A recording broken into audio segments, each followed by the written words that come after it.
go in depth. Let's get right into the mailbox tonight. We got a ton of emails this week to dan@wral.com. And just as a reminder, or for people seeing this segment for the first time, it's a bit different than the typical news segments that you'll see. We discuss some pretty difficult topics. It's often controversial, and there are rarely two sides to the stories that we discuss. Sometimes it's more like 10 different sides. Your opinions and feedback are pivotal to how we cover them. So please email me at dan@wral.com. Now, we started the week talking about curfews for kids as Fayetteville considers one to curb youth violence there. Now, we discussed why the police chief there wants one and how countless research projects show that they don't really work. Carolyn said, Dan, it would work better if law enforcement knew the ages of the minors in the homes and go door to door to check randomly to check to see if they are home. And if they aren't, parents need to be accountable. This sounds very effective, but it's also a little terrifying, isn't it? One of the most difficult balancing acts that we have with policing is how to be effective without infringing on our rights. It's a component of the curfew topic that we really didn't discuss on Monday. Check out this headline from PBS. Curfews give sweeping powers to cops. They quoted the ACLU saying, by making presence on public streets anywhere in these cities unlawful, these measures give police too much discretion over whom to arrest. So think of it this way.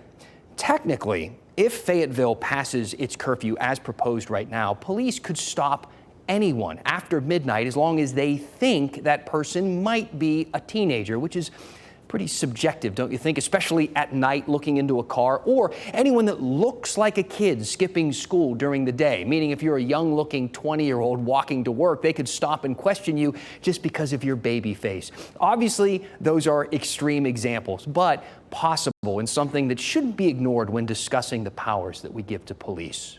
We also talked about our aging politicians this week and how we should account for age in leadership after recent polls show that Americans are a little leery of re-electing a president at age 82. We discussed the newest research into how our brains age, some of the misconceptions that people have. You can find those stories on WRAL.com. Just search Dan Haggerty. They'll come up.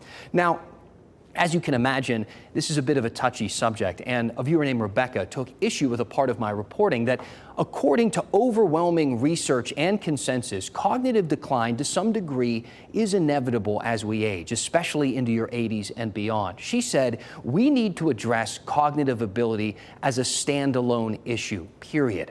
We also need to address ageism, as she hoped I would make people aware that October 7th is Ageism Awareness Day, and I think that's a pretty good idea. You can find lots of information from the American Society on Aging. Their website has some great resources. This is a very complicated and nuanced topic and discussion, and as always, I recommend that you have a well-balanced opinion, so thank you to Rebecca for that email. Lastly tonight, I want to get your opinion on something I'm considering for next week. Mack Brown versus the NCAA. After he unleashed on the governing body that rules over college football, he chastised the leadership after they denied the transfer of one of his players, accusing them of ignoring the needs of the students and their mental health.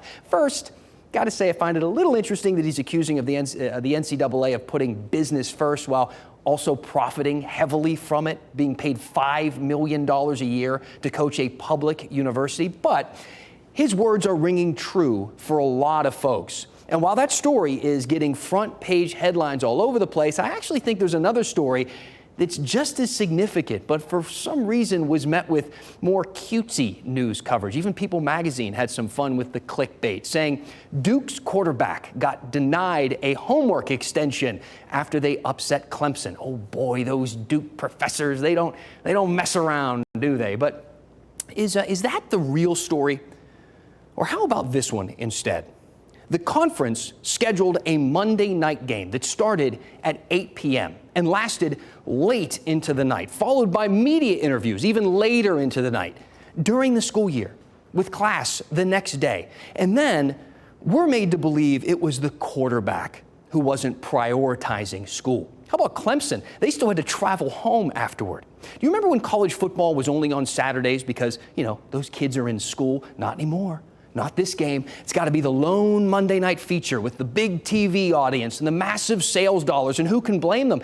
Isn't that why ESPN paid the ACC $3.6 billion for the rights to show these students, these kids, play football? I'm sure they're looking to make a profit. I would. Monday night's game was a perfect scenario. Fresh-faced QB, underdog win, holiday weekend, prime time, cha-ching.